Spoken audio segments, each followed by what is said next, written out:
l'anéothénie de l'homme, ça veut dire que donc l'homme n'est prématuré, n'est non fini, n'est incomplet. Il y a un certain nombre de signes à quoi on peut reconnaître donc cette incomplétude de l'homme à la naissance.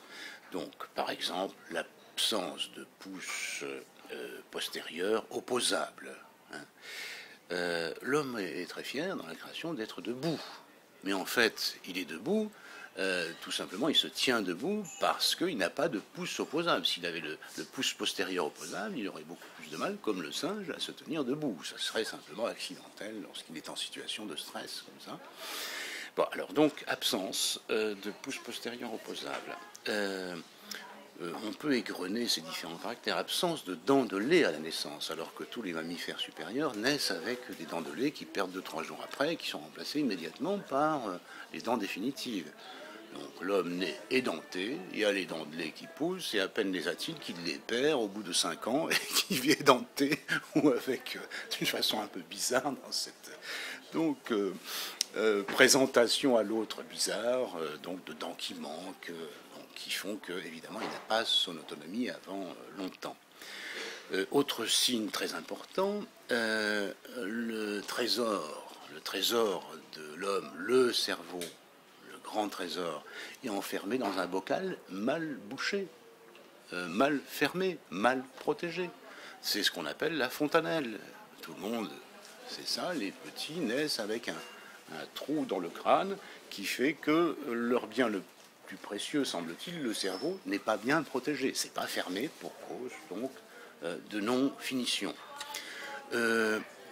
Autre critère, les alvéoles pulmonaires qui sont fermées, qui ne sont pas donc destinées à donc prendre le relais pour une respiration aérienne. Donc ça produit quoi? Ça produit que quand le petit homme arrive au monde, la première chose qu'il faut lui faire, c'est lui taper dessus d'une façon d'accueillir les nouveaux venus pour qu'ils respirent et que ces alvéoles pulmonaires puissent donc s'ouvrir et qu'ils puissent pratiquer la respiration aérienne. Autre critère, absence de terminaison du système nerveux pyramidal, qui fait qu'il est caractérisé par une incoordination motrice notoire à la naissance. Je vous ai dit tout à l'heure, le petit poulain marche, flageolant certes, il marche quand même à la naissance. L'homme, il lui faut 1 an, 2 ans avant de maîtriser un certain nombre de gestes élémentaires. Bon, voilà, par exemple, il y en a d'autres. Absence de système pileux, par exemple. Donc il y a toute une série de critères comme ça qui caractérisent donc la prématuration, l'incomplétude, l'anéothénie de l'homme, le fait qu'il ne n'est pas fini à la naissance, ou il n'est pas fini à la naissance. Et du coup, donc, ce manque, il faut bien appeler ça comme ça, le néothène est caractérisé par ce manque, ce que j'appelais tout à l'heure le manque de nature, devra être compensé par quelque chose qui vient de l'extérieur, où il achèvera sa maturation, donc non plus dans le ventre de sa mère, mais à l'extérieur, dans le contact avec le monde. Donc la nécessité de la présence de l'autre pendant de très très longues années, sous la forme du maternal, sous la forme de l'éducation, sous la forme d'une éducation qui n'est jamais finie. Regardez, on est dans une librairie, c'est plein de livres. C'est-à-dire qu'il y a plein de gens encore qui pensent qu'ils ont des choses à apprendre et qui achètent des livres, et ça dure jusqu'à la fin de la vie. Donc on n'est jamais terminé d'une certaine façon, on a toujours à s'achever. Et ça, c'est quelque chose qui est beau aussi dans l'humanité. C'est donc un mouvement dynamique qui n'est jamais fini dans la culture. Ça ne veut pas dire que ça nous réserve que de bonnes surprises, hein, parce qu'il se peut aussi que ce destin d'avoir toujours à ajouter quelque chose, à un moment donné, devienne problématique. Je pense, par exemple, à l'idée que l'homme doit s'ajouter quelque chose dans la culture pour compenser ce manque de nature. 3 choses, en gros. Des récits, parce qu'il faut bien qu'il imagine qu'il vient de quelque part, et que lui, si incomplet, si mal fini à la naissance, doit pouvoir imaginer un autre, un être fini, puissant, surpuissant. Et ça détermine donc une condition religieuse de l'homme, quelle que soit sa croyance. On est bien quand même obligé de constater la permanence du fait religieux dans l'humanité, quels que soient les lieux géographiques, historiques et les civilisations. Donc toutes les civilisations se sont données des formes d'altérité à un autre qui présente la particularité de pouvoir vivre par lui-même, s'être créé lui-même, donc le fameux je suis celui qui suis, par exemple, dans notre tradition occidentale, mais dans d'autres civilisations, donc les êtres qui viennent par exemple, le cosmos, qui fait qu'on est entouré par une entité immense, et donc toute une série de récits avec lesquels l'homme incomplet doit vivre, et donc doit bien expliquer qu'il dépend d'un principe supérieur, puisque lui-même est incomplet. Autre élément, l'activité prothétique de l'homme, qui est évidemment considérable, puisqu'il est mal foutu. Il dit, regardez, je suis plein de prothèses, ça, c'est une prothèse, ça, j'aurai froid ou j'aurai trop chaud, chaussures, je m'arracherai les pieds, montre, je suis perdu dans le temps, donc ordinateur, cet outil qui m'enregistre maintenant, c'est une fabrication de prothèses, je ne peux pas me passer donc de prothèses pour essayer, malgré tout, d'habiter quand même le temps et l'espace que j'habite si mal, puisque je ne suis pas finalisé pour être dans un lieu de la nature. Bon. Et donc, fabrication prothétique. Plus le troisième aspect, qui est donc la capacité à abstraire un certain nombre de situations pour en tirer la quintessence. Et ça, c'est la pulsion scientifique, si vous voulez, de l'homme, qui fait qu'il a à écrire les lois qui lui échappent du monde dans lequel il vit. Et écrire les lois, c'est produire de la science. Mathématiques, physique, ou même c'est donc théoriser, par exemple, qu'est-ce que c'est que le cosmos avec l'astronomie, la science des sons avec la musique, voilà, donc on produit toute une série de grammaires qui rendent compte des pratiques et du monde dans lequel on est, puisque on est mal placé là-dedans, donc il faut essayer de comprendre un peu les choses dans lesquelles on est lancé.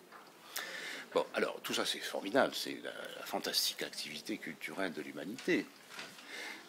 Sauf que on arrive, je pense, à un point où l'invention prothétique devient possiblement problématique. Parce que c'est bien de se donner des prothèses pour complémenter, pour supplémenter des insuffisances, une certaine, disons, débilité, pas au sens mental, mais fragilité de l'humanité. Donc c'est bien de se donner des prothèses pour essayer d'habiter quand même ce monde.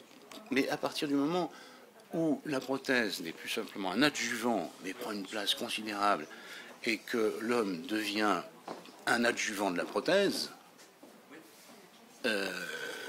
là, un certain nombre de questions commencent à se poser, puisqu'on est en train de fabriquer des prothèses énormes, d'intelligence artificielle, les post-humanistes pensent beaucoup à une transformation de la situation par peut-être un jour le transfert de toutes les données qui caractérisent, qui sont accumulées, tout ce dont je viens de parler, dans l'esprit humain, sur des machines qui libéraient l'homme d'un fantastique problème qu'il rencontre, que les animaux ne rencontrent pas, puisqu'ils n'ont pas cette conscience donc, du temps et de l'espace, du temps qui passe et de l'espace, puisque les animaux sont dans l'instant. Ils vivent dans l'instant, ils sont souverains dans l'instant. Pensez par exemple, je sais pas, je pense à Michaud par exemple, qui s'adresse à l'homme et qui dit, Henri Michaud, le grand poète, qui s'adresse à l'homme et qui dit, dites-moi quel homme a vécu une seconde tigre dans sa vie, une seconde tigre. La seconde tigre, c'est évidemment la seconde de la puissance où on sait, on n'a même pas besoin de réfléchir, on y est complètement. On est au devant de soi dans un instant, on est souverain dans l'instant. L'homme est toujours un peu en retrait, il ne sait pas ce qu'il a fait, c'est bien, il revient sur ce qu'il a fait, dans toutes ses activités. Par exemple, dans l'activité amoureuse, c'est un des lieux où il se demande est-ce que j'y vais, est-ce que j'y vais pas, il y va assez trop tôt, il y va pas assez trop tard, et pourtant c'est la rencontre avec ce qui nous détermine, c'est-à-dire le fait que nous vivons dans une espèce sexuée et qu'il faut bien qu'elle soit sexuée, puisqu'il faut, d'une certaine façon, régler la question de la mort par donc le fait que la farce humaine, cette farce humaine, se prolonge de génération en génération. Bon, alors, donc, nous nous retrouvons dans une situation maintenant où toutes ces fantastiques inventions de l'homme, dans le domaine de prothèses, de l'art, des techniques, de la culture, de la littérature, de la représentation picturale, narrative, musicale, etc. Tout ça, c'est fantastique.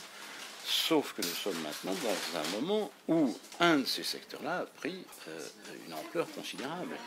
Ce secteur-là, ce n'est pas celui dans lequel nous sommes, dans cette librairie. C'est celui des technosciences. Et avec les technosciences, nous risquons de devenir non plus d'utiliser la prothèse pour nous servir de la prothèse pour occuper bien le monde, mais de devenir des adjuvants de la prothèse. C'est-à-dire de servir des systèmes technoscientifiques, machiniques, etc., et de devenir un peu les servants de cette immense science et technoscience que nous créons. Ça, je crois que c'est un problème très actuel dans le devenir, disons, civilisationnel. Je crois même que c'est ça le problème actuel. Et on peut donc se représenter ceci, justement, avec cette idée de la néothénie, et donc de toute cette culture qu'il a fallu inventer et qui maintenant prend une place telle que la condition humaine peut être changée. La condition humaine, c'est donc division sexuelle qui vient à l'endroit d'une mortalité pour que ça se prolonge. Donc là, il y a des choses qui sont en train de considérablement changer. Et dans 20, 30, 40 ans, un certain nombre de penseurs qu'il faut prendre très au sérieux nous disent que nous allons franchir un cap, un seuil qui va nous sortir donc de cet état d'animal raté qui a essayé de se débrouiller comme il pouvait sur Terre, et que nous allons donc sortir donc dans une autre humanité, une post-humanité.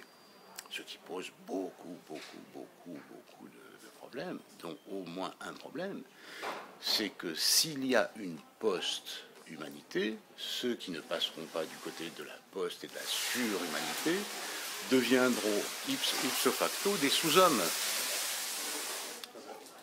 Ce qui, évidemment, nous rappelle de tristes moments. Le moment où l'humanité, c'est la commune humanité, au moment où la communauté humaine prend le risque d'une scission à l'intérieur d'elle-même. On a vécu ça il y a 50, 60 ans, avec des essais fous, imaginaires, fantasmatiques de fabrication de surhommes. Bon. Sauf que ceux-là, c'était des clowns tragiques, méchants et tout, mais maintenant, ce sont des grands savants qui posent cette question. Donc voilà, on est vraiment maintenant à des... Voilà, ce drôle de petit animal raté a fini par réussir, et peut-être trop bien réussir, et donc du coup, je m'interroge beaucoup sur son destin. Et